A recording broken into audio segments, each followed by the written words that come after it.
You ever feel like you should hate something more than you actually do? Yeah. Yeah, that's this episode for me. So we open with the professor sorting some of his old stuff. Or at the very least, moving the stuff from one box to another. For some reason. Anyway, the girls show up to head to school, but Buttercup didn't brush her teeth. And like I said in a recent Mighty Magiswords review, showing the everyday briefly can give a good grounding for the, unusual stuff that we're about to see. Not to mention, in this particular case, it actually gives us a reason for the information that we're about to be provided with. The professor's journal was among the things he was sorting, and Bubbles wants to read it. But, of course, you're never supposed to go through someone's personal journal. I've said that a predictable thing doesn't make it necessarily bad, sure, but it does make it predictable. So the girls wind up meeting a sketchy goth kid who offers them a secret swapper that can tell the future. Which is actually a pretty common schoolyard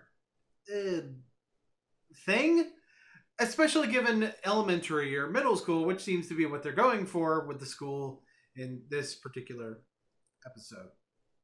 Don't remind me how inconsistent they are with the ages of the other students. It works by giving the swapper a secret and then asking a question. Which, side note, that's not how I remember those paper fortune tellers actually working. In fact, I'm pretty sure it's not supposed to work if you didn't make it yourself. But that's not really against the episode, since they give it a specific purpose in this episode. That's kind of just me, noting that I had a different experience, and also realizing that considering the generational gap, the target audience for this show probably has different rules for this sort of thing. So I'm old, basically. The first question they ask is about a crush and... Well, let me just clear something up about the Jared Shapiro situation, actually, because, there seems to be a little bit of confusion.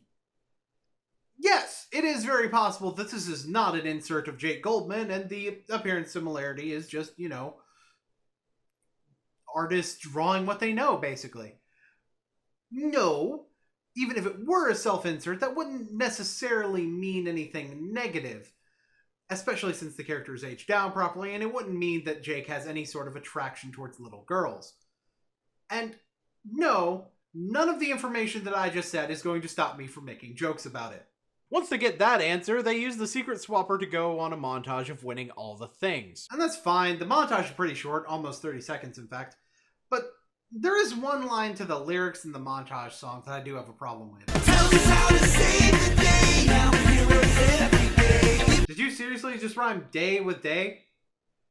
For fuck's sake, just throw the missile in the goddamn ocean! Right, so the girls are celebrating their success, but there's a contest they want to win, and they don't have any more secrets. Which is, naturally, where we bring the journal back into the equation. The professor actually drops it right in front of them. Which is just storytelling, putting Chekhov's gun in plain sight before it's about to be used. So, I don't really have a problem with it, although they do kind of beat it over your head that this is the solution to their problem, even though we could easily figure that out for ourselves, but whatever, it's about time for a Blossom dream sequence anyway. Right after the worst part of the episode. Trust. It's all about trust. Break it and you'll spontaneously combust. At least it's supposed to be cringy? I got nothing. Blossom wins all the Nobel Prizes at once, and a monster... And yes, that's, again, the same monster from Princess Buttercup. ...shoots a laser at Blossom she deflects with the earring. Which supposedly displays how useful the earring is, but... The Nobel Prizes were right there. Blossom could have stopped him anyway. And it's not like the earring helped her win the Nobel Prize, or at the very least, not that we get any indication of. Whatever. You know what? It's fine. Could have been a worse waste of space to fill time in this episode. Like having Eddie show up.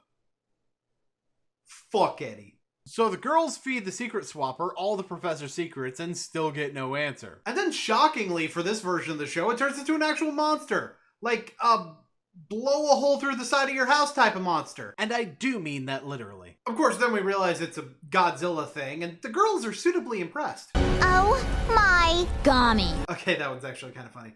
But, knowing the way that the new show works, I seriously doubt this is going to get very violent.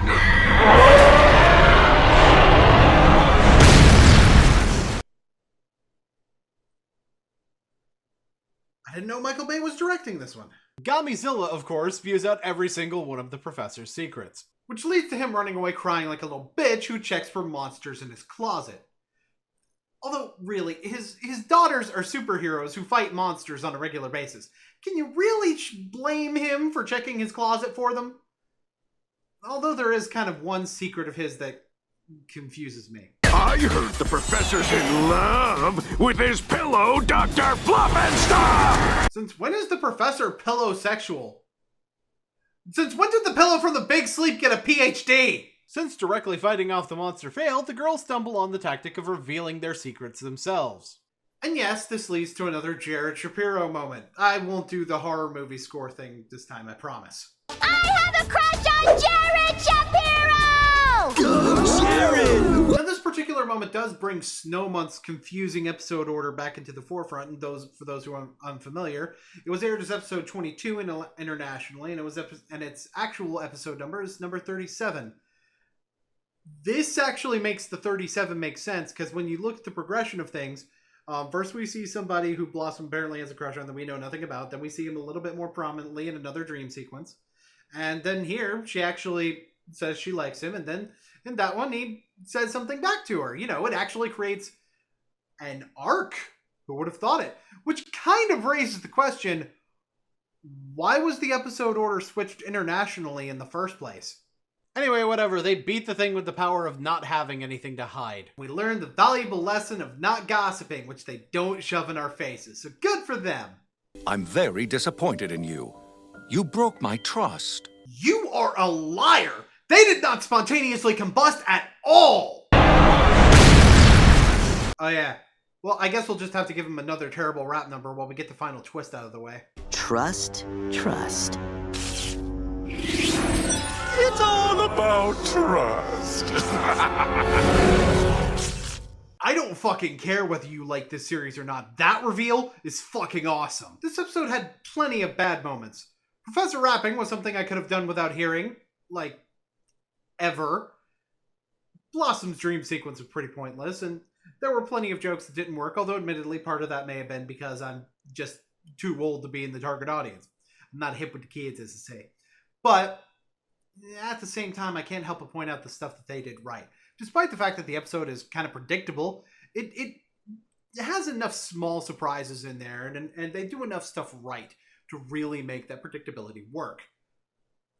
You know, and there were jokes that 100% worked without question. So yeah, like I said, I really should dislike this episode a lot more for the faults that it has, but I actually kind of like it and find it really charming. Go figure.